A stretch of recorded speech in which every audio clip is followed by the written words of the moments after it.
Bonjour à tous. Par un arrêt du 8 mai 2025, la Cour de justice de l'Union européenne est venue apprécier l'existence d'un accord entre un fournisseur et un acheteur sur l'interdiction des ventes actives.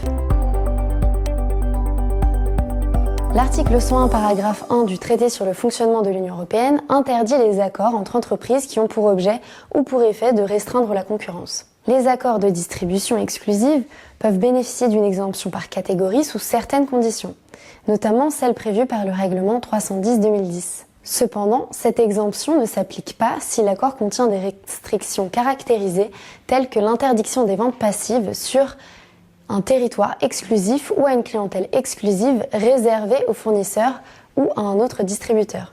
L'arrêt commenté du 8 mai 2025 clarifie la notion d'accord au sens de l'article 101 TFUE, en particulier lorsqu'il s'agit de prouver une restriction de vente passive.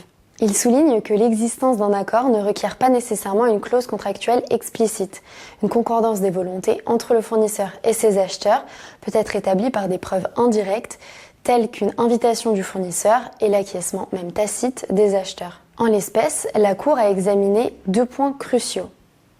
Premièrement, s'il pouvait être constaté que la société Kono, fournisseur, avait invité ses acheteurs à ne pas se livrer à des ventes actives sur le territoire exclusif de son distributeur exclusif, Bever's Cass. Deuxièmement, si les acheteurs de Kono avaient acquiescé explicitement ou tacitement à cette éventuelle invitation. La Cour constate que les accords de distribution ne contenaient pas de clause explicite d'interdiction des ventes actives. En outre, le fait qu'à l'exception des sociétés Alberenj acheteurs non exclusifs, aucun autre acheteur de Kono n'ait procédé à de telles ventes sur ce territoire est un élément factuel non pertinent pour l'appréciation de l'existence d'une concordance des volontés. En définitive, cet arrêt est essentiel pour comprendre comment les autorités de concurrence et les juridictions apprécient l'existence d'une restriction des ventes actives, même en l'absence d'indications contractuelles formelles, en se basant sur la preuve d'une concordance des volontés entre le fournisseur et ses distributeurs.